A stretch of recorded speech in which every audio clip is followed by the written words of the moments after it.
क्या आप भी रोज सुबह उठकर वही बोरिंग रूटीन फॉलो कर रहे हैं? जॉब है, पैसा आ रहा है और सब कुछ ठीक भी तो चल रहा है, लेकिन अंदर से एक खालीपन है। एक सवाल जो हर मनुष्य को रात में सोने नहीं देता।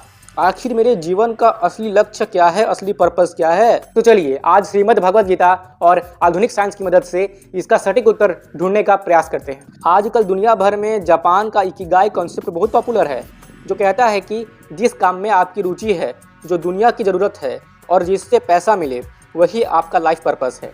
लेकिन हमारे वेदों और गीता ने हजारों साल पहले ही इससे कहीं ज़्यादा व्यवहारिक बात की थी, और वो है स्वधर्म। हमारी सबसे बड़ी गलती यह है कि हम दूसरों की सफलता देखकर उनका रास्ता कॉपी करने लगते हैं। श्री कृष्ण जी ने श्रीमद् भगवद गीता के 3 अध्याय के 35 श्लोक में एक बहुत बड़ी चेतावनी दी थी। उन्होंने कहा था कि किसी दूसरे के रास्ते पर परफेक्ट चलने से कहीं बेहतर है कि आप अपने खुद के अधूरे रास्ते पर चले। सनातन धर्म के दर्शन ने मनुष्य की जिंदगी को संतुलित करने के लिए 4 पुरुषार्थ दिए हैं।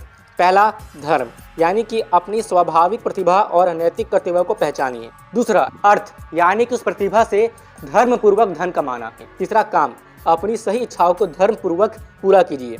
और चौथा है मोक्ष, यानी कि इन सब के बीच मानसिक शांति, आत्मिक शांति और आत्म साक्षात्कार पाना। जब आपका कोई भी कार्य इन चारों का संतुलन बनता है, तब जीवन में भटकाव खत्म हो जाता है और आपको अपना सही उद्देश्य दिखने लगता है। तो अब इतना कुछ जानने के बाद प्रश्न ये उठता है कि अपना स्वधर्म कैसे पहचानें। तो मॉडर्न साइकोलॉजी और दर्शन दोनों ही इन 3 प्रश्नों को आपको अपने आप से पूछने को कहते हैं। पहला ये है, ऐसा कौन सा काम है जिसे करते समय आप समय भूल जाते हैं और वो काम आपका गुण होगा। दूसरा, आपकी कौन सी स्किल से समाज का सच में भला हो सकता है और वो स्किल आपकी ड्यूटी यानी कि आपका कर्तव्य होगा।